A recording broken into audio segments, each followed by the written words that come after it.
Good evening, everyone. Welcome to another Thursday daily digital Devo.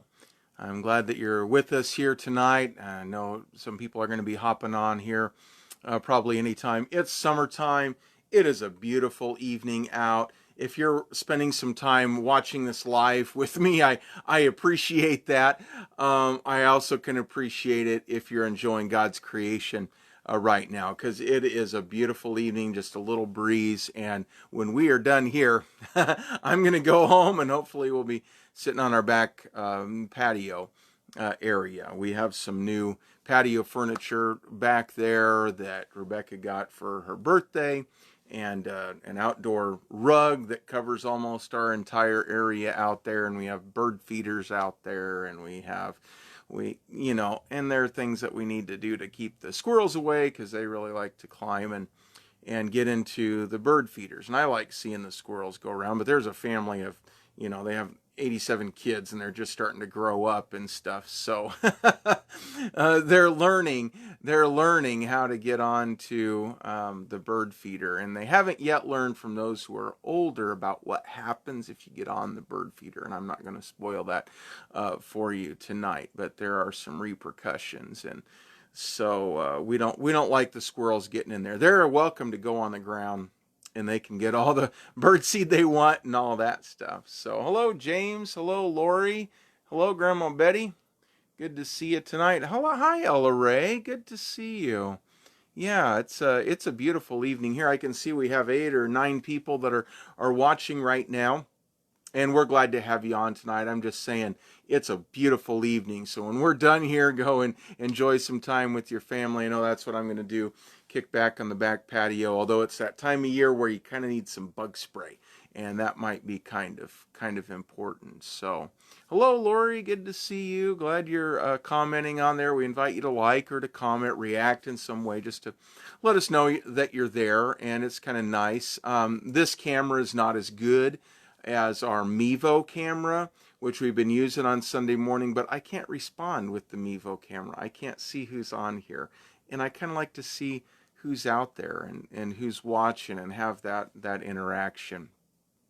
Well, I don't know what's been going on in your world since last Thursday. Last Thursday, we talked about some difficult things, a little bit about what's going on in our country right now, which we probably should as Christians.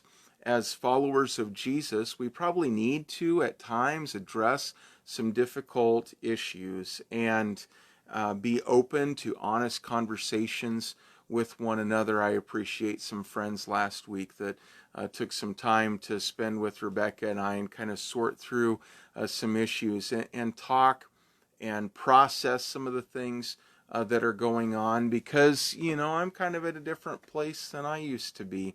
When it comes to what's going on in our culture right now, even just a few years ago, go back 5 or 6 years ago, and my mindset has changed a little bit. Hi, Deanne. Hi, Sandra. It's good to see you guys on here tonight.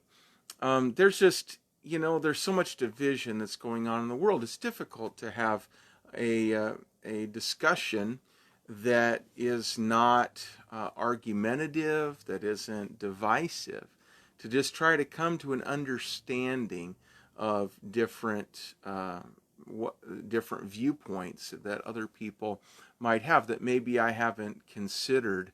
And just listening is really good to do, because there's so much division going on in our world. Think about what's going on in our country right now. The division that exists politically between Republicans and Democrats, okay, those political parties, between conservatives and progressive, between Trump supporters and never Trumpers, sometimes in the same party. In the Republican Party, you have divisions between ethnic groups, black, white, Hispanic. There's division related to the LGBTQIA plus community. That is technically what that community is called. And then within that community, there's division between women and between, and I honestly don't know, guys, if it's between transgendered women or women, but those who used to be men and have transitioned to women, There are sex and gender issues. There's economic division, right, between different classes, middle class versus lower class versus upper class. There's division between governors and the president. There's division between the CDC and the WHO. There's division about our response to COVID. I mean, people are just getting angry about some of these things. Like, if you don't agree with them, then you're wrong. Hello, Denise. Good to see you on here tonight. Angie, good to see you. It was good to see you on Sunday as well. I'm glad that we've been able to connect in this way. And there's a lot of division that goes on. I mean, just put 3 words on Facebook: Black Lives Matter. And someone else is going to put 3 words: all lives matter. There's division that goes on there. Division between guns and what we think about the environment and global warming, or is it global cooling that some think? And the battle lines have been drawn. And how do we invite people to follow Jesus in that kind of environment? It's very, very contentious. And we can choose to just ignore the issues and stick our head in the sand and say, we're just going to talk about Jesus here. But these things do need to be brought to the surface. They're things that we deal with in our culture. Even if they are matters of opinion, it is good to hash them out and understand why we believe what we believe, and to accept other people even if they have a different viewpoint, and especially if they have a different viewpoint. Hello, Robert. Good to see you tonight on here. And so how do we invite people to follow Jesus in this kind of environment? Well, I would suggest this, that we need to follow the example of Jesus. We need to follow his example. He crossed all of the lines in his culture, all of the dividing lines, to bring good news to people. He loved people. He served people. He connected with people. That sounds like something biblical. It might be on a t-shirt behind me. It might be on a t-shirt that you own at home as a reminder to love people and serve people and connect people to Jesus. And that's what Jesus did. And if you think about first century Palestine, you think things are divided here. First of all, go to Israel, go to Palestine, because, and that's even contentious about what do you call this land, because you have Arab Muslims who also occupy some of the land, and then you have the nation of Israel itself, and there's a lot of division that goes on there to the point of still war, right? That's still going on. And in the time of Jesus, it wasn't any better. Think about the division that existed in their culture during the time of Jesus. First of all, the land was occupied by the Romans. The Romans were in charge. They were overseeing this, so they had a Roman governor. Guess what? They also had a Jewish governor. That's right, they had 2 governors. Which governor are you supposed to follow? Talk about division when it comes to that sort of thing. There's just a lot of division that existed in the time of Jesus, just like there's division that exists today. And that's what we're talking about tonight. Denise and Jonna and Ruth, we're talking about division that exists in our culture, and how do we invite people to follow Jesus in that kind of environment. And we must do what Jesus did. He loved people, served people, connect people to himself. And he was successful at doing that in a very, very divided environment. So he had the Roman governor, Jewish governor, he had Roman soldiers, he had Jewish soldiers, he had Jewish political leaders, he had the Pharisees who were religious leaders, and then you had the Sadducees that were kind of religious leaders, but really not. They were more the priestly family. So that sounds like religious, but they were really more into the political end of things, and they tended to have more money than the Pharisees. You had division between the Jews and the Gentiles. Gentiles of all kinds, not just Roman soldiers. You had division between Jews and Samaritans. You had division between upper class and lower class people, division between men and women, because women in their culture were viewed as property. You had division between the young and the old, and the really young were looked down on, the really old were looked down on at times in their culture. And there's just a lot of division that went on. There was deep, deep racial prejudice, especially between the Jews and the Samaritans. It's hard to describe. It's not only racial prejudice because they used to be part of the Jews, but then they had spent time intermingling with some people from Syria and Turkey and what is now um, northern Iran. And those people intermarried with the Jews that were in the area of Samaria. And so they created a new ethnic group over hundreds of years. And the Jews came back where they were taken away to Babylon, and they came back, and the Samaritans like, hey, our Jewish brothers are back. And the Jews said, who are you? We don't want anything to do with you guys. Well, we're going to come help you rebuild the temple. No, you're not, because we don't want you there. And so that created a big division. The Samaritans ended up building their own temple, and the Jews had their temple. And so there was racial prejudice that went on there. There was also religious prejudice that went on there. There was prejudice against the sick and against handicapped people, like in John chapter 9 with this man who was born blind, and then the disciples wondering, well, who sinned, this man or his parents, that he was born blind? So they thought that any infirmity had to do with a sin problem, first of all. Can you imagine that? How the prayer list would look at church if you're dealing with a physical issue and everyone just assumes that it's a spiritual issue as well. I mean, that's just, it's kind of bizarre. It really is, but those were some of the lines that exist there. There were lines of skin color and race, although most of them were a shade of brown.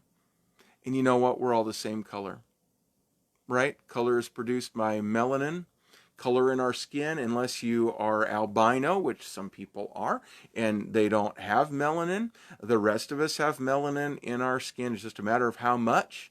And so really we're all a shade of brown as well. And you know what? Jesus crossed all of these lines to bring people to himself. And that's what we are called to do. We also must cross the lines that divide us and invite people in to follow Jesus with us. Now, that's easier said than done. That's a great goal. Now, preacher, how do we go about doing that?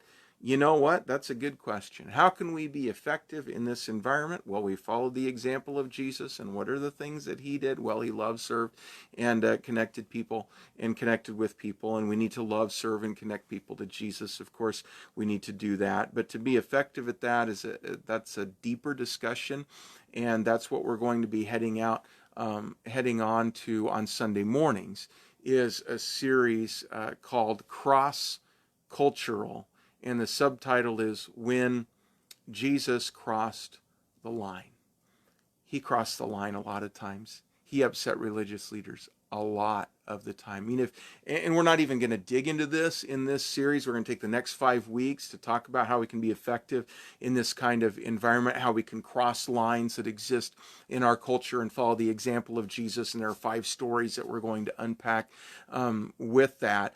And we don't even get time to talk about all the times that Jesus healed someone on the Sabbath, because on the Sabbath, they weren't allowed to heal people, and Jesus over and over and over, and he crossed that line. He crossed that line so much, the Pharisees and Sadducees, who were bitter, hated enemies, they gather together. They come together to bring Jesus down and hatch a plot to be able to kill him, which eventually they carry out. And a lot of that had to do with Jesus crossing all of these lines that existed in his culture. But we, as his people, are called to do the exact same thing. And it's difficult to stand in the middle. It's difficult to bring people together. It's difficult to listen. It's difficult to dig in and have some deep conversations with people and try to understand where others are coming from. But we're called to do that as followers of Jesus, and to do that with grace, and to do that with love, and to do that with a spirit of peace about us, rather than a spirit of division and a spirit of hatred. And that's the only thing that is going to conquer everything that this world is throwing at us, because ultimately this is a spiritual battle, people. Our battle is not against flesh and blood. Scripture is very, very clear about that. Our battle is against the evil one and the spiritual forces of evil that exist in the heavenly realms. That is where our battle is fought. Our battle is not against people. Now, Satan can use people, right? He can speak through people. He can speak through me. He can speak through you if we let him, if we take on that kind of spirit about things, or we can take on the spirit of Christ, the spirit that gives us love and joy and peace, patience, kindness, goodness, faithfulness, gentleness, self-control. Those are the markers of a Christian life. Those are the hallmarks of the life of Jesus Christ. And we are called to exhibit those qualities in the midst of this culture. And remember that it's a spiritual battle. So again, the next several weeks, cross-cultural. When Jesus crossed the line, we'll be unpacking some of these stories on Sunday morning. So we invite you to experience this series together with us, whether that's together in person. We're now in person at 8 a.m. and at 10:45 a.m. for worship time only. You can bring your family. We encourage you to wear masks. Not everyone wears masks, but we encourage you to do that. We want to stay socially distanced when we're here, but it is great to get together with people and be in the same proximity, at least with one another. But if you don't feel comfortable with that, that's fine too. We're still going to be Facebook Live at 10:45. We invite you to be a part of that, because whether you're here in the building or you're out there, we are all one community of faith here at Wymore Church of Christ. So thank you for joining in. I look forward to seeing you over the next several weeks as we go through cross-cultural and when Jesus crossed lines, and we'll get to see what happens with all of that. Thanks for listening tonight. I'm going to go check out our backyard, see if Rebecca's back there, and see if we need bug spray, and enjoy the rest of my evening. I hope you do as well. Take care. Love you guys, and see you soon. Bye-bye.